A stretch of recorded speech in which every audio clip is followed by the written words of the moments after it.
Welcome to the Daily Cash Flow. My name is George Robson. I'm Peter Siegel. And today we're going to talk about visualizing the run. We're talking about debt, and we're talking about when and how to scale your business. Right, all good stuff. Fantastic stuff. Stop messing around, stop fooling around, stop delaying, stop procrastinating. Get up, get out, get it done. Everything is possible, nothing is a problem, and anything can be overcome. I just get my ass up out of bed, I get my shit together, and I get out and I start the fight. And that will transform you from a mere mortal into a superhuman being. I've never, ever met anybody who told me that they got rich watching their IRA or their 401k.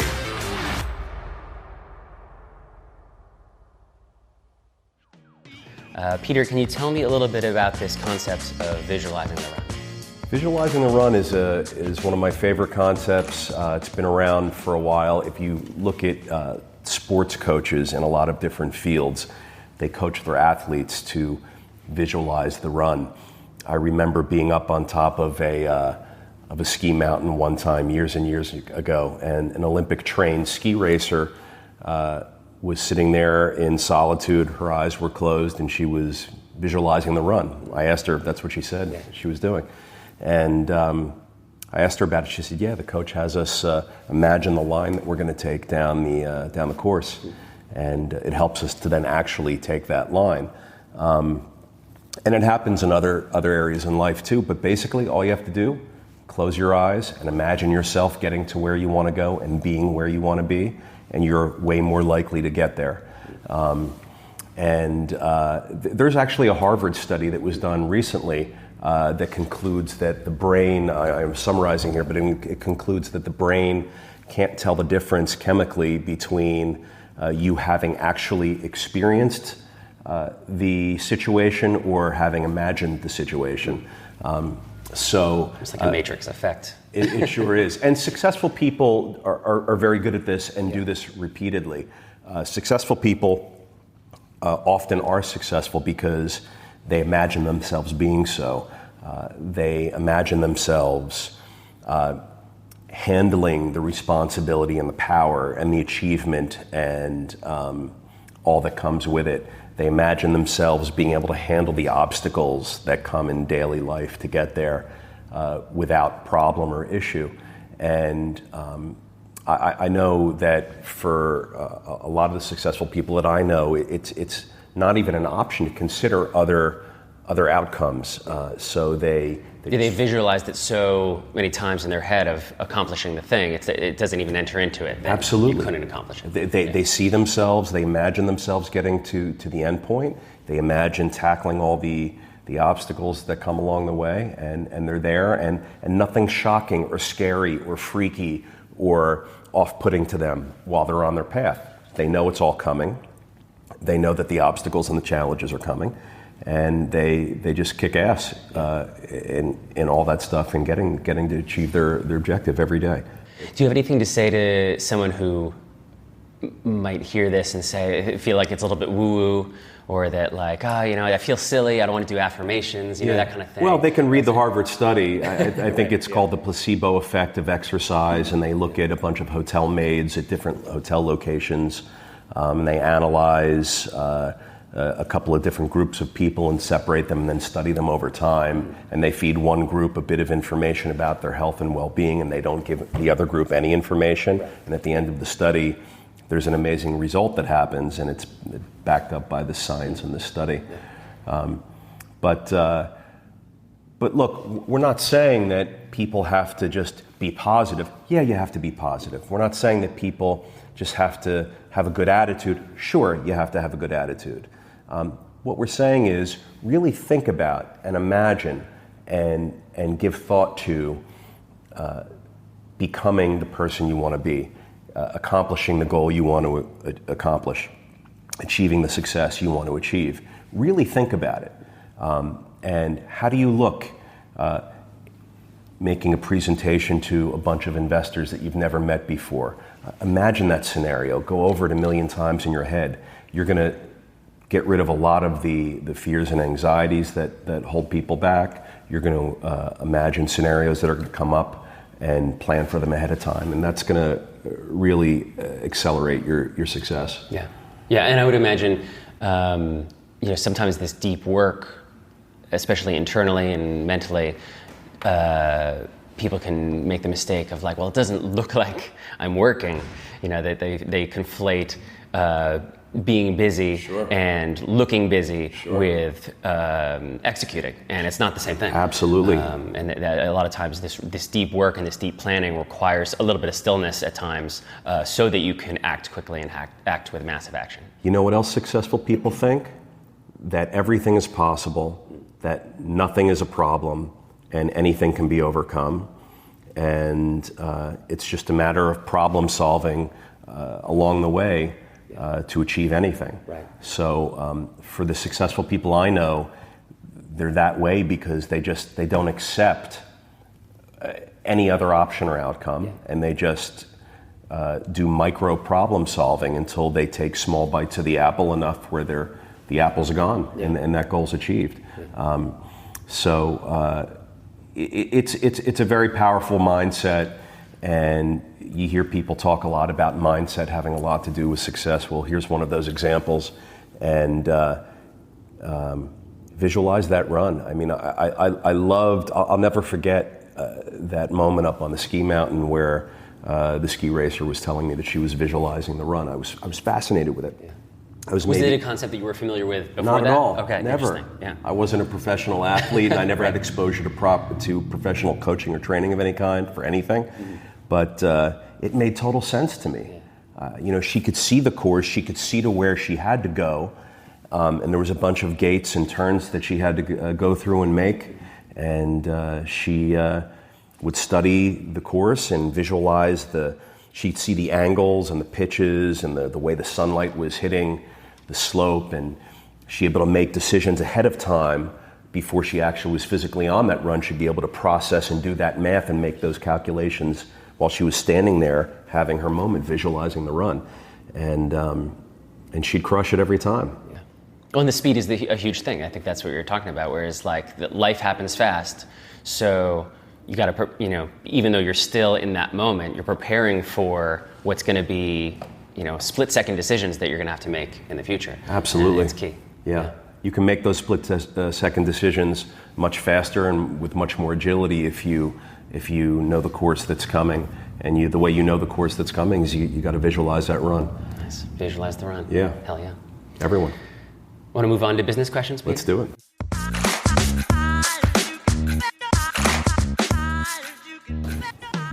So, first business question is, should I think of business debt as different than personal debt? Is it wise to take on business debt if I lack personal capital to start a business? Well, debt is debt, whether it's business or personal.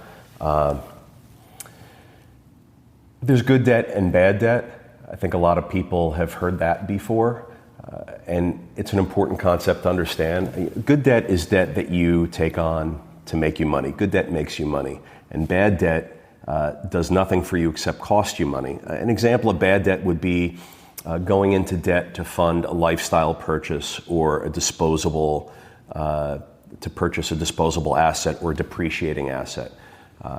Why would you go into debt for something that is a fleeting moment of fun or is non-essential or depreciates in value? I don't know, but people do it. Yeah. Bad debt, bad decision, bad debt. If you want to be on the path to growing a business, to becoming successful, to achieving a lot of the goals that you want to achieve, taking on debt for disposable assets or depreciating assets, bad choice, and don't do it. I'm in the commercial income producing apartment building business. I invest and develop apartment buildings. And so I take on debt all the time as it relates to a particular apartment building or a commercial piece of real estate. And when I take on that debt, it's a function of the income that the building produces. And so the debt that I take on is sized and priced relative to the income that's going to be there to make the mortgage payments and the debt payments. And so when I take on debt, and when business owners take on business debt, hopefully well, I certainly take on debt according to a set of strict calculations and criteria so that I'm maximizing my return on investment and my cash flow. Yeah. And I hope that business owners also will take on debt pursuant to income that they have or that they'll be able to achieve from taking on that debt. Look, you want to take on debt to make you money. You want to buy an asset that throws off cash flow. You want to take on debt to buy property, plant, or equipment that's going to throw off cash flow. If you're not doing those types of things and you want to take on debt to buy a Lamborghini and look like a big shot, that's your choice. In my opinion, it's a bad choice. Yeah. Look, you've heard a lot of people say to get rid of your credit cards. If you can't pay for something in cash, don't put it on a credit card. So that's how I have grown to live my life. When I was a kid, I didn't know better, and I did what a lot of people do, and I had a lot of credit cards, and I learned a lesson, and it took me a long time to pay off all those credit card bills and all of that credit card debt. And now that it's paid off, I use debt very strategically, very specifically, and connected to the purchase of or acquisition of assets or equipment that are going to enable me to grow a business or grow cash flow. Yeah. Fantastic. So just to get back to that original question, basically you're saying business debt and personal debt, it's the same thing. Same idea. It's just you got to be concerned with whether or not it's going to make you money or lose you money. Look, so other than the personal debt that people will take on, other than credit card debt, they'll take on school loans. That's a big one, yeah. And there's a big debate out there whether or not it's a value proposition to take on. Well, that kind of goes back to your answer, though, yeah. Which is that the answer to that, whether or not you should take on school debt, is it going to make you money or is it going to lose you money? And you have to ask yourself that question every time you make a debt purchase. Yeah. And a lot of people aren't with school. They're not. The other thing that people will do, which is obviously very common, is when they purchase a home, they seek a mortgage of 70 or 80 or sometimes more % of the value of the home's price to get into the home. Yeah. And that was a very typical way that people behaved for years and years and years, going back to the post-war euphoric decade of the 50s, and then all the way up through really the last recession of 2008, where it was very common for people to purchase a home, take on a big mortgage, be tied into that home, have a lot of money wrapped up in that home, and that's where they stayed. They worked in a job nearby that they commuted to, and they lived in that house for 20, 30 more years until they paid down that mortgage. And at the end of that time, they had a house that was paid off and probably had appreciated in value and maybe was worth some more money than it was when they had purchased it 20 or 30 years ago. And that model has really changed, and that American dream has really changed. And people today are seeking flexibility, they're seeking mobility. Home ownership is no longer the part of the American dream that it used to be. Yeah. And Renter Nation is what you've called it. Sure. I refer to it as Renter Nation because that's what's happening. People are choosing to rent more than they are to own. Sure, there's segments in every market around the country where people are still buying homes and owning homes, but by and large, the trends are for the masses that home ownership is declining and renting is increasing. I mean, we're going to do a whole separate episode just on home ownership and the debt that you have to go into to own a home and the equity that you tie up to own a home. Yeah. And we're going to do some specific mathematical examples of home ownership versus renting a home. And we'll demonstrate very clearly that a lot of people are confused and have misconceptions about home ownership. Because it's not just the cost of the debt to buy the home, and it's not just the opportunity cost, which we've spoken about opportunity cost before. It's not just the opportunity cost of putting your capital in a single family home and letting it sit there parked in your house and not being able to get it out to use it for investing or other things that you can have more success with. And we're not even talking about repairs, maintenance, property taxes, insurance, all of the things that come along with home ownership that crush the economics for justifying buying a home. We're not even talking about all that. We're really just talking about debt here today. But people will often make poor decisions, taking on home mortgages, taking on second mortgages, HELOCs, things like that, related to their primary residence. And I argue that you should really consider not doing that stuff and taking your money, not taking on the debt, and taking your cash equity and your money and putting it into income producing assets and better quality investments. Awesome. Cool. I already have a moderately successful small business. What questions should I ask myself to determine whether it's a right time to scale or expand or grow? Well, if you're already in business, you've made the decision that you want to be in business, you want to take that leap. So at that point, you got to ask yourself, and not just at this point, but always and every day, and no matter what path you're on in life, who am I and what do I want?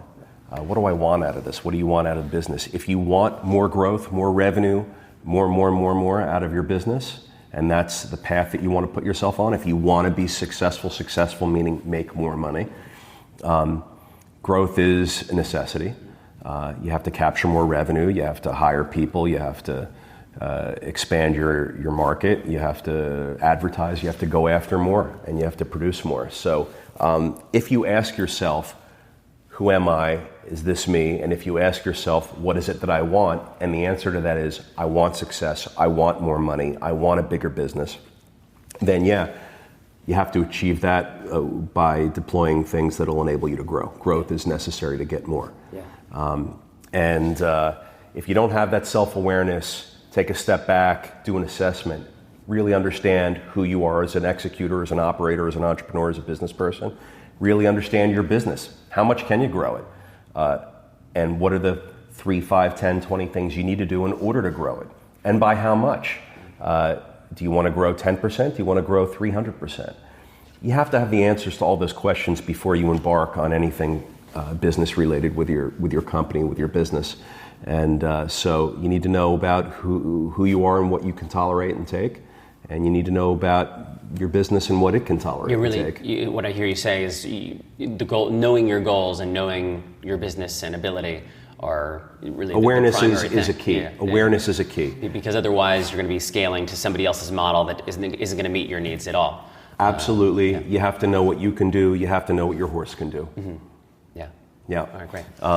And you have to know what makes you happy. Are you happy where you are earning X amount of dollars a year, or do you want to make X plus amount of dollars? And really try and find your connection between money and happiness. Yeah. And that's for all of us, not just business owners, but really for everybody. But I suggest everybody understand that connection between money and happiness. But for those of us that own businesses, I think we've already perhaps plugged the cord into the wall, connecting that money sort of equals a little bit more happiness for us because we're maybe driven, maybe we have goals that we want to achieve, and the business is allows for that. Yeah. So having that awareness, knowing what makes you happy, and really know your business and what it can do, for sure.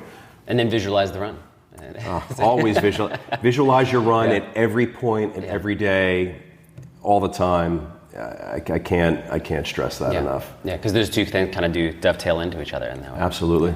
Great. Yeah. All right, fantastic. So those are our business questions for today. Let's move on to our Zest quests.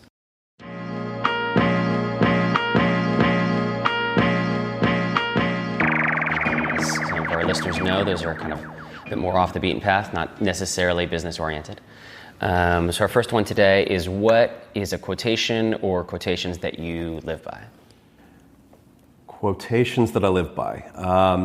I probably a few, so I'll just spit out some. But I think the first one that comes to mind is that everything in life is a choice, and to me that's a very empowering phrase.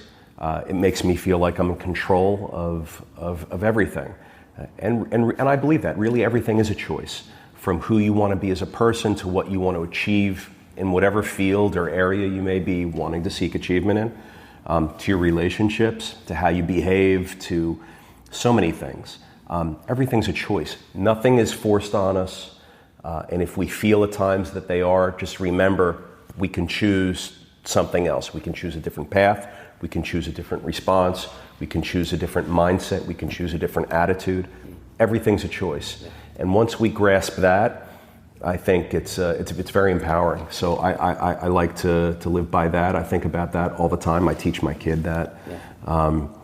And another one that pops into mind is that I really value loyalty, And so to me, loyalty is invaluable, and I teach people and tell people that frequently as well. Loyalty is something that it takes a long time to find with others, and once you have it, it's priceless. And so I really value that, and I encourage people to seek loyalty, and I encourage people to be loyal. I encourage people to look for opportunities to be loyal. Don't just wait for someone to ask you to do something for them or ask you to support them. Actually seek those opportunities before being asked, and that will transform you from a mere mortal into a superhuman being, because I think that a lot of us out there are looking for loyalty and dedication in so many different places in areas of our lives. And when you can be the one to give loyalty, I think you're elevating yourself to a really special place. Increases those connections. Yes, it does. So another one and you've heard me say this one before, I love this one. This is something that I got from my father, and probably he got it from his grandfather, but I think it's summarized as follows. I think just get up, get out there, and get it done. Stop messing around, stop fooling around, stop delaying, stop procrastinating, stop finding distractions, stop getting sucked into other vortexes.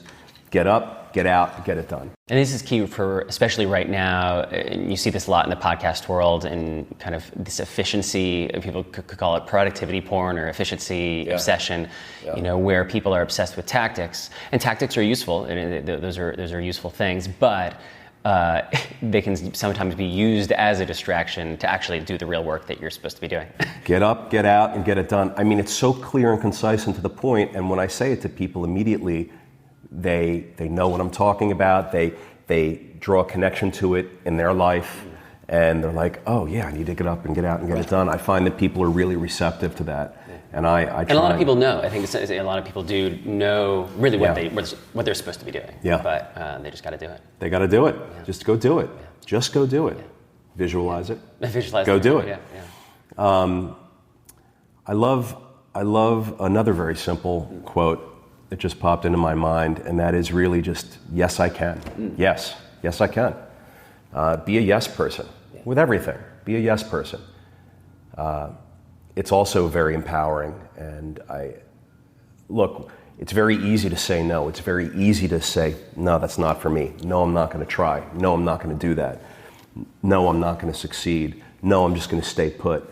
No. I mean, we hear that so much, and so many of the people in our circles and in our orbits are like that. Yeah. And if you look at successful people, they're not no people, right? Yeah. Successful people are yes people. I mean, they're looking for the solution. Never met a successful person that was more no than yes. Right. Yeah. Never. Yeah. Never. They don't exist. It doesn't happen. It's not possible by nature. Yeah. You have to be a yes person. People who succeed are yes. Yeah. There's actually, just as an anecdote that relates to the two of us, even just last week when we were filming our last podcast, I noticed that in you, in that we were trying to figure out some computer things and leveled the computer with lens and all these kinds of things. And my initial response was, I don't know. I don't have an answer for this or whatever. And you didn't even actually say anything specifically. You just brought over some books and lifted up the screen and solved the problem immediately. And that, I remember. That physicalized kind of what you're talking about, which is just that, like, yes, I can. I'm finding the solution. Everything has a solution. Yeah. Everything has a solution. Nothing is impossible. Everything has a solution. Well, look, I can't jump up to the moon. That's physically impossible. Short of that, everything has a solution. And it's our job in our lives to go out there and find those solutions every day, to problem solve every day, to imagine how to get from point A to point B, and then get from point A to point B. And that's what we're here talking about. So yes, I can, and yes, you can, and yes, we all can, and yes, everything is my breakfast, man. Yeah. Eat that for breakfast every day. Awesome. Yeah. And then the last thing, I think of my mom a lot when I think of this, because I think I got this from her. But I'm very, and I don't know what the quote is, but maybe we'll make one after I explain to you the concept. But Well, the quote really is, "It can always be worse." My mom would say that, "It can always be worse." And I think what she's, the other half of it that she didn't really say, but that she implied was, be thankful for what you have, because it can always be worse. And I believe that I try to live like that. And that enables me to be positive. And that's a glass is half full spin on life. And so if you fall down and break a couple of bones, it could have been worse. You could have broken more bones. You could have lacerated an artery or a vein. Thank God that didn't happen. Everything will be fine. You pull yourself back up. You go see the doctor. You cast your broken bones, and it'll be good one day soon. And be thankful that it wasn't worse. And she would always say that to me, and I again find myself saying those kinds of things to young people, to my own daughter.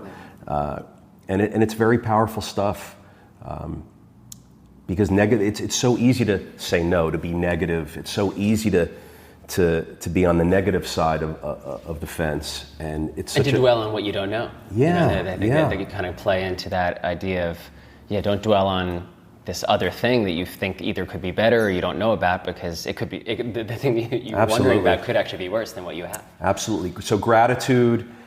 Be thankful for what you have. It can always be worse. Apply that to any situation, physical, mental, business, relationships, and it enables you to then say yes. It all goes together, saying yes and being thankful for what you have and realizing that things could be worse, and it helps you visualize that run that we started off talking about today. But for sure, that those types of things I think about all the time, every morning, every night. And so I think those are the quotes that pop into my mind. Yeah, that's fantastic. Yeah, thanks for sharing. Yeah. All right, and our last question for today. What are your top 3 favorite words? My top 3 favorite words. So I would say, in keeping with today's theme, and even beyond today's theme, I would say yes. Forgot one of them. So I would say my 3 favorite words are yes, go, and fuck.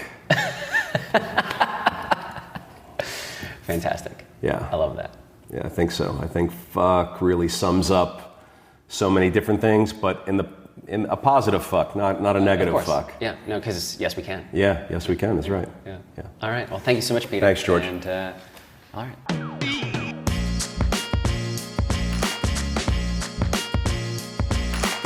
If you like what you just heard, you can subscribe to The Daily Cash Flow on iTunes or wherever you listen to podcasts. And we'd love it if you left us a review. You can follow us on Twitter and Facebook at SiegelCap and on Instagram at Siegel.cap. As always, if you're an accredited investor, go to SiegelCapital.com and take our survey to see if you qualify to take part in one of our apartment building deals. That's SIEGEL Capital.com.